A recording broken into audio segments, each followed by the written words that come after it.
عنوان: ایک پرانی چپل کی قیمت۔ ایک دن ایک غریب لڑکا جو مسجد میں جھاڑو دیا کرتا تھا اپنے پرانے کپڑوں اور پھٹی ہوئی چپلوں کے ساتھ نماز کے بعد ایک عالم دین کے پاس آیا۔ اس نے ادب سے کہا، مولانا صاحب، میرے پاس نہ اچھے کپڑے ہیں نہ جوتے، لیکن دل چاہتا ہے کہ اللہ کی راہ میں کچھ دوں۔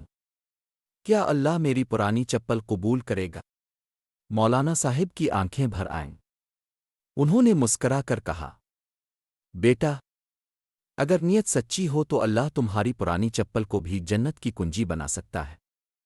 اس دن کے بعد وہ لڑکا روزانہ ایک نیا کام سیکھتا، بچوں کو قرآن سکھاتا، مسجد کی صفائی کرتا اور دل سے دعا مانگتا، اللہ میری نیت کو قبول فرما۔